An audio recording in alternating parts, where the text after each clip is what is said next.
you have to, you're acting with sound. And you, the footsteps that you portray have to be that of the person. The same steps, the same knock. It has to, like there's 20 different knocks. Uh, you're in a hurry. You're this. You're fighting. You're this, and all these knocks have to portray something.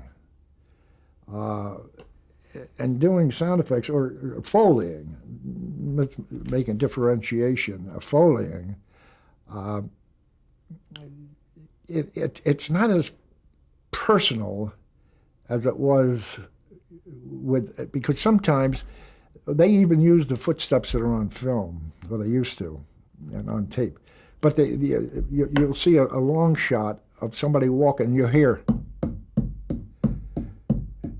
I mean, they're just steps. There's nothing to say what that character, nothing about that character. Like on, say, on The Whistler, you hear,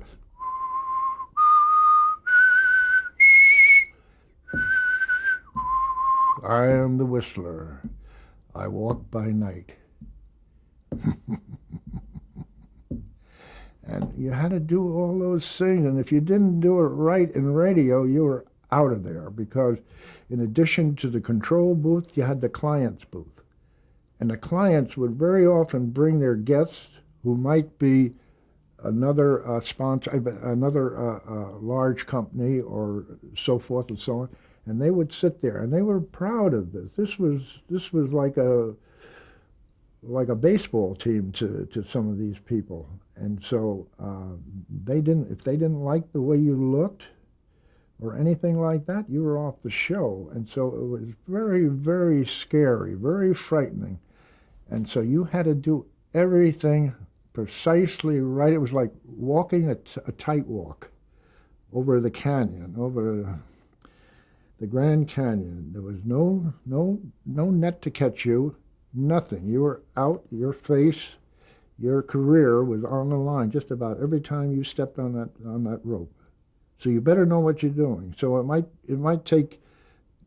A vice president said it took 3 years to become a good sound effects artist, and part of that was getting along with producers and knowing when, if you didn't have an effect, to say to mollify it, or if a cue said the sound of a nude body sitting on a cold marble bench. You had to know, was that a joke, or were they kidding, or did they really want something like that? And that's what experience took. So they gave that to me once, and they said, they were all, where did you go? And so I just did a scream, What was that? Well, that was a cold body sitting on. So it was a very interesting and very frightening, and like I say, much of it was motivated by fear of losing your job, because jobs were very scarce, just like they are now, and pride. You want to be, first of all, at CBS, we always felt we were the best sound effects people in the world, so we wanted to be better than NBC. And so it was fear and pride, I think. And we did the best job we did every time we went into the studio. I mean, there was no kissing them off, because they could tell right away, the directors, whether you were faking it or what.